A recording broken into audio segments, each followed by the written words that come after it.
জাহান্নামীরা যখন জান্নাতের মধ্যে দেখবে তাদের কষ্ট আরো বেড়ে যাবে, জাহান্নামীদের কষ্ট আরো বেড়ে যাবে। আর জান্নাতীরা যখন জাহান্নামীদেরকে কষ্টের মধ্যে দেখবে, তারা আল্লাহর কাছে শুকরিয়া আদায় করার কোনো ভাষা পাবে না।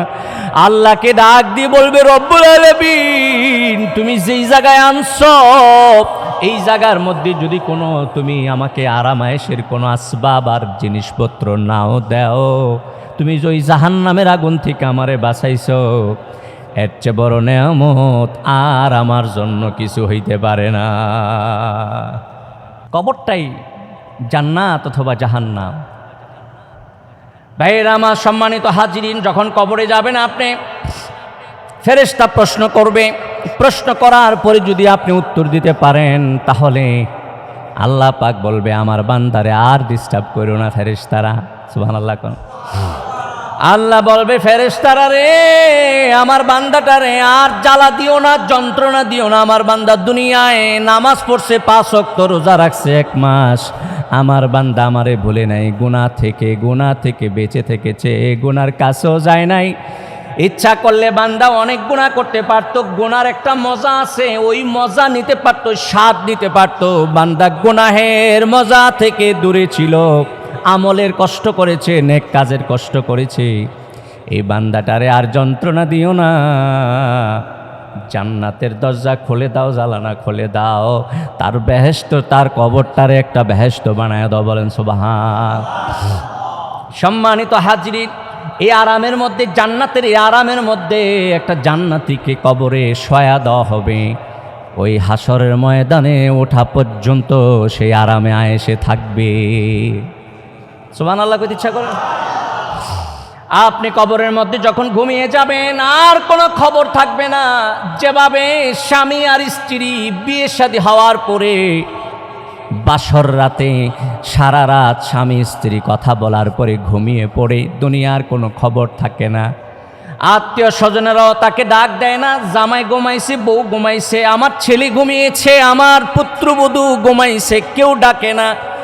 বাহিরে সব আনন্দ উল্লাস চলছে, কেউ ডাক দেয় না। তাদের জন্য নাস্তা রেডি, খাবার রেডি, তারপরও ডাকে না, মন মতো ঘুমায়।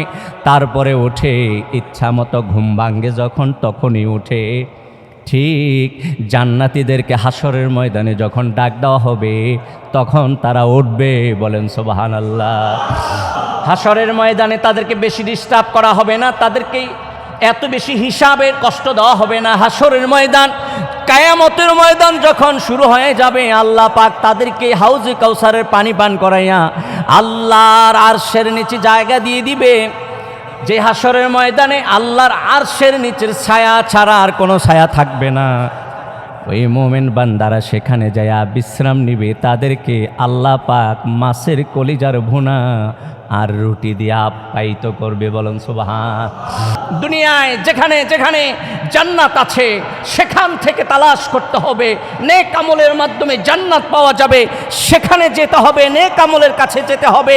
আল্লাহ পাক সর্বনিম্ন যেই জান্নাতি, সবচেয়ে ছোট জান্নাত যে পাবে, তাকে ছোট্ট একটা জান্নাত দিবে। এই জান্নাতটা হচ্ছে এই দুনিয়া 10টার সমান। বলেন সুবহান। মানুষ যত বেশি কথা বলে, প্রত্যেকটা কথা, প্রত্যেকটা আলফাজ, প্রত্যেকটা লফজ হয় গুনাহ হবে, নতুবা সওয়াব হবে। এ কারণে আল্লাহ রাসূল বলেছেন, মান সাকাতা নাজাহ, যে চুপ রইল সে নাজাত পেল, যে জবানকে বন্ধ রাখলো সে নাজাত পেয়ে গেল। সুবহান। সম্মানিত ভাইরা, আজকে আমি আপনাদেরকে উদাত্ত আহ্বান করব, আসুন অপ্রয়োজনীয় কথা না বলি, আসুন গুনাহের কাজ ছেড়ে দেই। যে কথা বলার কোনো প্রয়োজন নাই সেদিকে আমরা না যাই।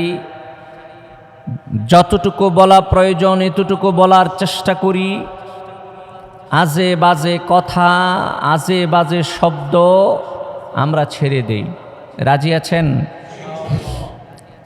সম্মানিত ভাইয়েরা, সম্মানিত হাজির, বান্দার প্রত্যেকটা আমলের জন্য সওয়াব আছে, নেকি আছে। প্রত্যেকটা আমলের জন্য যদি নেক না পায়, নেকি না পায়, তাহলে তার জন্য গুনাহ আছে। সওয়াবের জন্য আল্লাহ পাক পুরস্কৃত করবেন, গুনাহের জন্য যদি আল্লাহ ক্ষমা না করে বান্দাকে জাহান্নামের আগুনে জ্বলতে হবে। নেক কাজের জন্য জান্নাত, বদ কাজের জন্য জাহান্নাম, ভালো কাজের জন্য বেহেশত, খারাপ কাজের জন্য দোজক। আছে কিনা বলেন? আল্লাহ পাক পবিত্র কোরআনে বলেছেন, ফারিকুন ফিল জান্নাতি ওয়া ফারিকুন ফিস সাঈর। আল্লাহ বলেছেন একদল মানুষ জান্নাতে যাবে, দুনিয়ার একদল মানুষ জান্নাতে যাবে, আর একদল মানুষ জাহান্নামে যাবে। দল হবে দুইটা, ফিরকা হবে দুইটা। দুনিয়ায় দল এবং মতের কোনো শেষ নাই, অভাব নাই। দল গণনা করে শেষ করা যায় না। সেদিন কোনো দল থাকবে না, কোনো মত থাকবে না। সমস্ত মানুষ দুই দলে বিভক্ত হয়ে যাবে। আল্লাহ পাক পবিত্র কোরআনে বলেছেন, ফারিকুন ফিল জান্নাতি ওয়া ফারিকুন ফিস সাঈর। আল্লাহ পাক বলেন, হাসরের ময়দানে মানুষগুলির বিচার শেষ হওয়ার পরে সমস্ত মানুষগুলি দুইটা দলে বিভক্ত হয়ে যাবে। এক দল হবে জান্নাতি, আরেক দল হবে জাহান্নামী। দুনিয়ার কোনো মানুষ জান্নাত অথবা জাহান্নামের বাইরে থাকতে পারবে না। যে মানুষগুলি নেককার হবে, যে মানুষগুলি পরহেজগার হবে, যে মানুষগুলি আমলি হবে, ওই মানুষগুলি আল্লাহর জান্নাতে যাবে।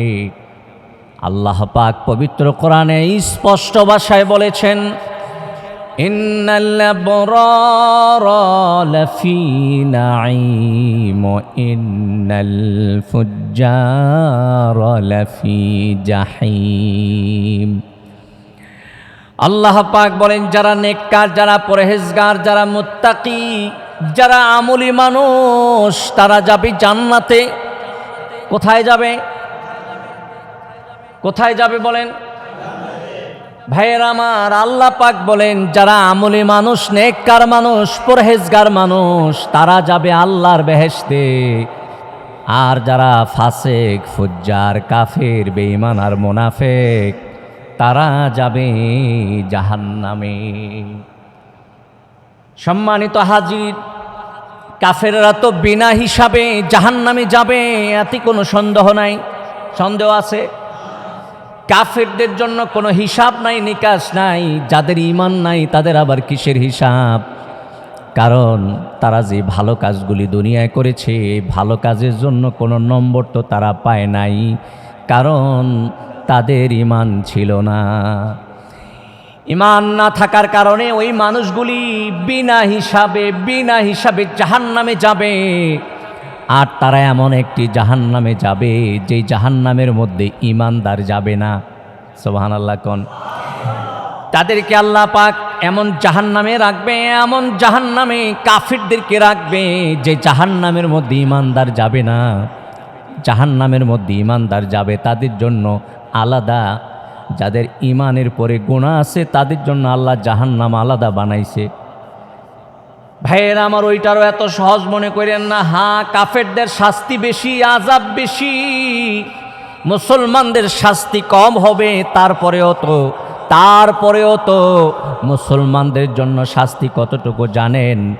একটি মাত্র কবিরা গুনার জন্য, একটি মাত্র মিথ্যার জন্য, একটি মাত্র অপবাদের জন্য, একটি মাত্র কবিরা গুনার জন্য মুসলমানদেরকে কমাস কম ৭,০০০ বছর জাহান্নামের আগুনে জ্বলা লাগবে। ও মুসলমান ভাইয়েরা, তোমরা মনে কইরো না একটা দুইটা মিছা কথা বলছি, একটা দুইটা গুনাহ করছি, নাইলে কয়দিন থাকবো জাহান্নামে। না না, জাহান্নামের মধ্যে তুমি কতদিন থাকবা হিসাব করে শেষ করতে পারবা না। এক ওয়াক্ত নামাজ যদি তুমি ইচ্ছা করে কাজা করে ফেলো, মানে সময় মতো না পড়ো, তাহলে তোমাকে আমাকে 2,88,00,000 বছর জাহান্নামের আগুনে জ্বলতে হবে। দুনিয়ার এই 60-70-এর জীবন, দুনিয়ার এই 24 ঘন্টার সময় মাঝে মাঝে অবসর থাকলে সময় শেষ হয় না। অনেকে এমনও শুনছি কয় আগে আমাদের সময় কাটতো না, এখন সময় কাটে, এখন মোবাইল আছে, এখন টিভি আছে, গুগলে গেলে সময় কোন দিক দিয়ে যায় খবর থাকে না, ঠিক কিনা? আগে নাকি সময় কাটতো না, এখন নাকি সময় কাটার কত যন্ত্র বার হইছে, জোরে কর নাউজুবিল্লাহ। ও মুসলমান ভাইয়েরা, তোমাদের সময় কাটে না, তোমাদের সময় কাটে না। 1 ঘন্টা 2 ঘন্টা 24 ঘন্টার সময় তোমরা কাটাইতে পারো না। হাজার হাজার বছরের সময়, হাজার হাজার কোটি বছরের জাহান্নামের কষ্টের সময় কেমনে কাটবে? দুনিয়ায় যারা কষ্টে আছে তাদের সময় কাটে না, দুনিয়ায় যারা আরামে আছে তাদের সময় কেটে যায়, খেলায় দুলায় সময় কেটে যায়, আনন্দ ফুর্তিতে সময় কেটে যায়। যেই মানুষটা দুঃখে আছে, যেই মানুষটা কষ্টে আছে, যেই মানুষটা হাসপাতালে পড়ে আছে, তারে জিজ্ঞাসা কইরো তার সময় কাটেনি। হাসপাতালের মানুষের সময় কাটে না, অসুস্থ মানুষের সময় কাটে না। কোন সময় সুস্থ হবে আল্লাহর কাছে ফরিয়াদ করে ওই হাসপাতালের বেডে যেই মানুষটা পড়ে আছে সে সময় গুনে কোন সময় শেষ হবে তারে রিলিজ দিবে, অসুস্থ হয়ে বাড়িতে যাবে। দুনিয়ার এই সাধারণ অল্প সময় যদি না কাটে, দুনিয়ার এই ছোটখাটো সময় যদি না কাটে, জাহান্নামের আগুনে যখন তুমি থাকবা, কঠিন থেকে কঠিন আযাব হবে, শাস্তি হবে। কঠিন শাস্তির মধ্যে সময় কেমনে কাটবে? তারপরে আবার কত লম্বা সময়, একটা মিছা কথার জন্য, একটা কবিরা গুনার জন্য 7,000 বছর জাহান্নামের আগুনে জ্বলতে হবে। জীবনে কতবার মিথ্যা বলছেন, জীবনে কতবার মানুষের ব্যাপারে অপবাদ দিছেন, জীবনে কয়টা গুনাহ করছেন, জীবনে কয়টা অন্যায় করছেন, জীবনে কত ওয়াক্ত নামাজ ছেড়ে দিছেন, জীবনে কত ওয়াক্ত নামাজ কাজা করেছেন, কয়টা রোজা ভাঙছেন, কতগুলি গুনাহ করছেন। গুনাহ করছি কোনো শেষ নাই, শেষ নাই। এই গুনার জন্য যদি আল্লাহ জাহান্নামে দেয় তাহলে আমাদের উপায় থাকবে না, ঠিক কি না? সম্মানিত হাজিরিন, জাহান্নামের আগুন আবার এত সহজ না, অনেক কঠিন, অনেক কঠিন। যেভাবে জাহান্নামের আগুন অনেক কঠিন, ঠিক আল্লাহ পাক যাদেরকে, ঈমানদারকে, আমলদারদেরকে যেভাবে আল্লাহ পাক তাদেরকে যেই নেয়ামতের মধ্যে রাখবে, জান্নাত, ওই জান্নাত নামক নেয়ামতের মধ্যে আরামায়েশের কোনো শেষ নাই। আল্লাহ পাক পবিত্র কোরআনে বলেন, ফারিকুন ফিল জান্নাতি ওয়া ফারিকুন ফিস সাঈর। জাহান্নামের মানুষগুলি জাহান্নামে চলে যাবে, আর একদল মানুষ যাবে জান্নাতে। সুবহানাল্লাহ কইতেন না? একদল মানুষ জাহান্নামে যাবে, আর একদল মানুষ জান্নাতে যাবে। জান্নাতে যাওয়ার পরে আপনার বন্ধু যেটা জাহান্নামে গেছে, আপনি জান্নাতে আছেন, আপনার বন্ধু যেটা জাহান্নামে গেছে, আপনার পাড়া প্রতিবেশী গ্রামবাসী পরিচিত জন যেটা জাহান্নামে গেছে, আল্লাহ দেখাইব। জান্নাতীরা বলবে, আল্লাহ আমাদের আত্মীয় স্বজন, পাড়া প্রতিবেশী, গ্রামবাসী, এলাকাবাসী, আমার পরিচিত বন্ধু বান্ধব, ভাই ব্রাদার যারা জাহান্নামে আছে একটু দেখতে চাই, একটু দেখাও না। আল্লাহ পাক পর্দা উঠাইয়া দিবেন, পর্দা উঠাইয়া দিবেন। জাহান্নামীরা জান্নাতীদেরকে আরামায়েশের মধ্যে দেখতে পাবে, আর জান্নাতীরা ওই জাহান্নামী মানুষদেরকে কষ্টে দেখতে পাবে। জাহান্নামীরা যখন জান্নাতীদেরকে, নিজের ভাইকে, নিজের বন্ধুকে, নিজের গ্রামবাসীকে, জাহান্নামীরা যখন জান্নাতের মধ্যে দেখবে, তাদের কষ্ট আরো বেড়ে যাবে, জাহান্নামীদের কষ্ট আরো বেড়ে যাবে। আর জান্নাতীরা যখন জাহান্নামীদেরকে কষ্টের মধ্যে দেখবে, তারা আল্লাহর কাছে শুকরিয়া আদায় করার কোনো ভাষা পাবে না। আল্লাহকে ডাক দিয়ে বলবে, রব্বুল আলামিন, তুমি যেই জায়গায় আনছো, এই জায়গার মধ্যে যদি তুমি আমাকে আরামায়েশের কোনো আসবাব আর জিনিসপত্র নাও দাও, তুমি যে ওই জাহান্নামের আগুন থেকে আমারে বাঁচাইছো, এর চেয়ে বড় নেয়ামত আর আমার জন্য কিছু হইতে পারে না। সুবহানাল্লাহ। জান্নাতে যাইতে রাজি। জান্নাতে কখন যাবেন আপনি? জান্নাতে কখন যাবেন? চক্ষু দুটা বন্ধ করলেই জান্নাত অথবা জাহান্নাম। সুবহানাল্লাহ। আল্লাহ পাক পবিত্র কোরআনে এর অনেক সুসংবাদ দিয়েছে। আল্লাহর হাবিব বলেছে, আল কবরু রাউযাতুম মির রিয়াজিল জান্নাহ আও হুফরাতুম মিন হুফারিন নার। জান্নাতীদের জন্য কবরই জান্নাত হবে, আর জাহান্নামীদের জন্য কবরটাই জাহান্নাম হবে। আপনি মনে করেন না কবরে গেলে পচা যাইবেন, শেষ হয়ে যাইবেন, আপনার নাগাল আর কেউ পাবে না। আপনি মনে করেন না কবরে গেলে আপনারে শাস্তিয়ে ধরব, নাইলে আরাম আপনাকে ছুঁয়ে নিবে। কবরটাই জান্নাত অথবা জাহান্নাম। ভাইয়েরা আমার সম্মানিত হাজিরিন, যখন কবরে যাবেন আপনি, ফেরেশতা প্রশ্ন করবে। প্রশ্ন করার পরে যদি আপনি উত্তর দিতে পারেন, তাহলে আল্লাহ পাক বলবে, আমার বান্দারে আর ডিস্টার্ব করো না ফেরেশতারা। সুবহানাল্লাহ। আল্লাহ বলবে, ফেরেশতারা রে, আমার বান্দাটারে আর জ্বালা দিও না, যন্ত্রণা দিও না। আমার বান্দা দুনিয়ায় নামাজ পড়ছে, 5 ওয়াক্ত রোজা রাখছে 1 মাস, আমার বান্দা আমারে ভুলে নাই, গুনাহ থেকে বেঁচে থেকেছে, গুনার কাছেও যায় নাই। ইচ্ছা করলে বান্দা অনেক গুনাহ করতে পারত, গুনার একটা মজা আছে, ওই মজা নিতে পারত, স্বাদ নিতে পারত। বান্দা গুনাহের মজা থেকে দূরে ছিল, আমলের কষ্ট করেছে, নেক কাজের কষ্ট করেছে। এই বান্দাটারে আর যন্ত্রণা দিও না, জান্নাতের দরজা খুলে দাও, জালানা খুলে দাও, তার বেহেশত, তার কবরটারে একটা বেহেশত বানায় দাও। বলেন সুবহান। সম্মানিত হাজরিন, এই আরামের মধ্যে, জান্নাতের এই আরামের মধ্যে একটা জান্নাতীকে কবরে শোয়া দেওয়া হবে। ওই হাসরের ময়দানে ওঠা পর্যন্ত সেই আরামে আয়েশে থাকবে। সুবহানাল্লাহ কইতে ইচ্ছা করে? আপনি কবরের মধ্যে যখন ঘুমিয়ে যাবেন, আর কোনো খবর থাকবে না। যেভাবে স্বামী আর স্ত্রী বিয়ে শাদী হওয়ার পরে বাসর রাতে সারা রাত স্বামী স্ত্রী কথা বলার পরে ঘুমিয়ে পড়ে, দুনিয়ার কোনো খবর থাকে না। আত্মীয় স্বজনেরাও তাকে ডাক দেয় না, জামাই ঘুমাইছে, বউ ঘুমাইছে, আমার ছেলে ঘুমিয়েছে, আমার পুত্রবধূ ঘুমাইছে, কেউ ডাকে না। বাহিরে সব আনন্দ উল্লাস চলছে, কেউ ডাক দেয় না। তাদের জন্য নাস্তা রেডি, খাবার রেডি, তারপরও ডাকে না, মন মতো ঘুমায়, তারপরে ওঠে, ইচ্ছা মতো ঘুম ভাঙ্গে যখন তখনই ওঠে। ঠিক জান্নাতীদেরকে হাসরের ময়দানে যখন ডাক দেওয়া হবে, তখন তারা উঠবে। বলেন সুবহানাল্লাহ।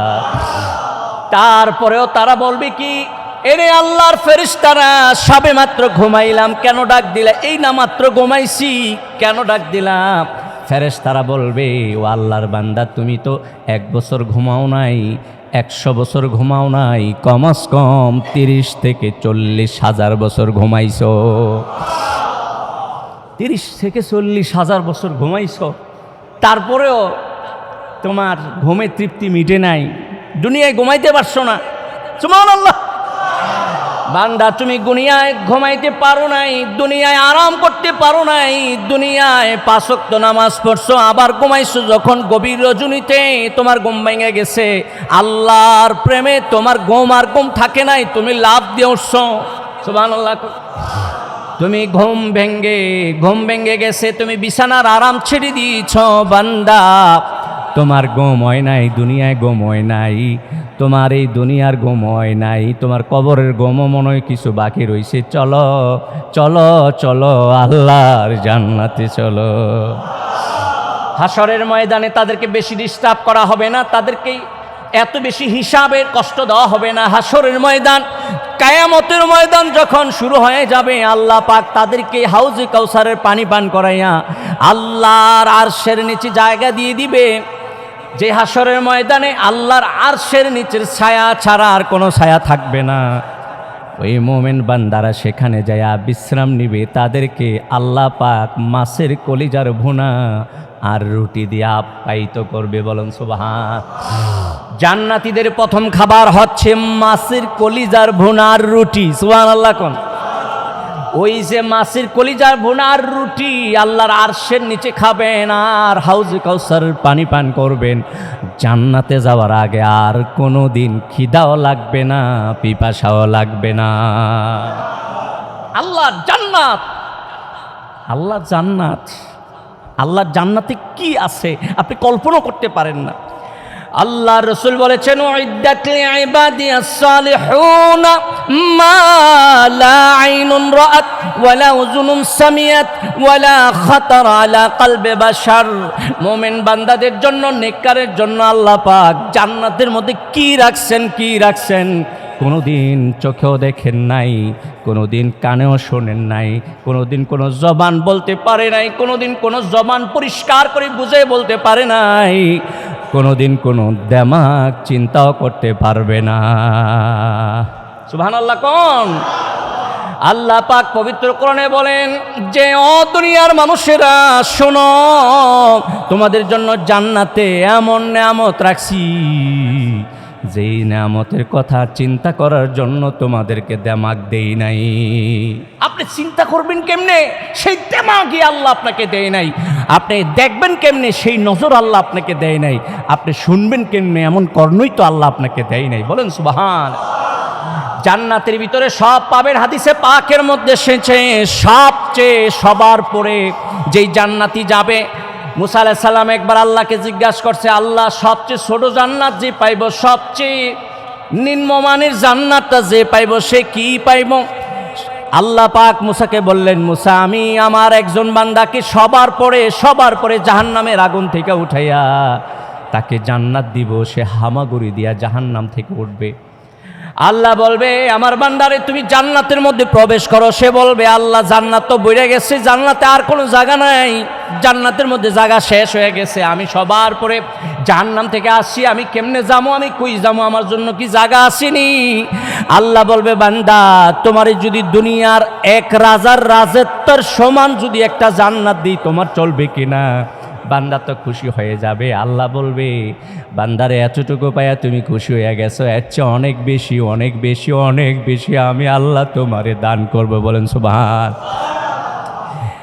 আল্লাহ রসুল বলেছেন ইন্নাল জান্নাতা তাহতা আকদামিল উম্মাহাত। দুনিয়ার জান্নাত, দুনিয়ায় এত জান্নাত আছে, কোথায় আছে? মায়ের কদমের নিচে, বাবার কদমের নিচে, স্ত্রীর জন্য স্বামীর কদমের নিচে। বলেন সুবহানাল্লাহ। দুনিয়ায় যেখানে যেখানে জান্নাত আছে সেখান থেকে তালাশ করতে হবে, নেক আমলের মাধ্যমে জান্নাত পাওয়া যাবে, সেখানে যেতে হবে, নেক আমলের কাছে যেতে হবে। আল্লাহ পাক সর্বনিম্ন যেই জান্নাতি, সবচেয়ে ছোট জান্নাত যে পাবে তাকে ছোট্ট একটা জান্নাত দিবে। এই জান্নাতটা হচ্ছে এই দুনিয়া 10টার সমান। বলেন সুবহান। সম্মানিত হাজরিন, সম্মানিত ভাইয়েরা, সম্মানিত মুসলমান ভাইয়েরা, আসুন আমরা জাহান্নাম থেকে পালায়ন করি, আমরা জান্নাতের দিকে দৌড়াই। আমরা গুনাহ থেকে পালায়ন করি, আমরা নেকের দিকে দৌড়াইতে থাকি, গুনার কথা ভুলে যাই, আমরা নেক কাজগুলি তালাশ করে করে করতে থাকি। তাহলে আল্লাহ খুশি হবে। আল্লাহ যে জান্নাতে নেয়ামত রেখেছেন তা আমাদেরকে দান করবে। আল্লাহ যেন কবুল করে, আল্লাহ যেন মঞ্জুর করে। বলুন আমিন, বলুন আল্লাহুম্মা আমিন।